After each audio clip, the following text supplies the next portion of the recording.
Y'all get burnt out fast and don't want to come back the month because you did so much in a small amount of time, and you don't realize that because you did so much, that's why you were so fucking sore. You were sore as hell because you did the most your first 2 weeks, your first month. You don't gotta do that much.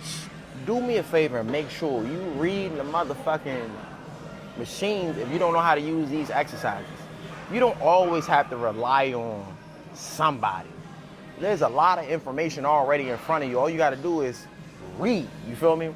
To be honest with y'all, I actually learned how to train from reading the machines consistently and consistently, because each machine is built different. But we're going to start off with abductors. Remember, I personally like to start off light. I'm not a big fan of just getting in the groove. I don't know. I don't ever post this. I mean, I don't ever show this, but I always start off with at least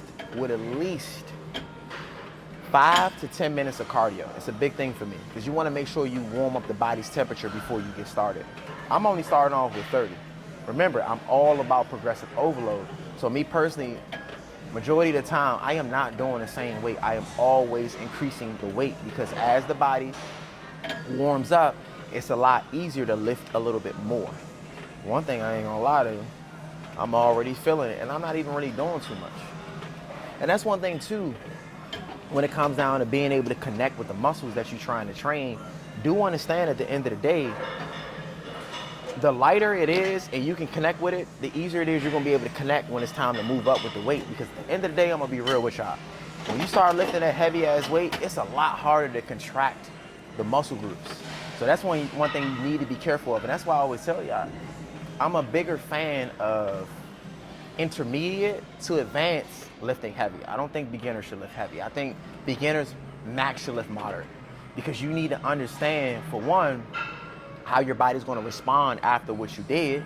That's one thing, because a lot of y'all don't realize y'all get burnt out fast and don't want to come back the month because you did so much in a small amount of time, and you don't realize that because you did so much, that's why you were so fucking sore. You were sore as hell because you did the most your first 2 weeks, your first month. You don't gotta do that much. Slow and steady wins the race. I always say, when you first come to the gym, do me a favor and start off with at least 2 sets of 10. That's all you gotta do. 2 sets of 10. Try to make sure you connect with the muscle that you're trying to train. Then going from there, all you need to do is see how your body responds the next day, the day after that, to see, okay, I should lift a little bit more. And this is why documentation is important. If you're documenting your exercises, your weight, your reps, your sets, it's a lot easier to see what's working and what's not working at the end of the day.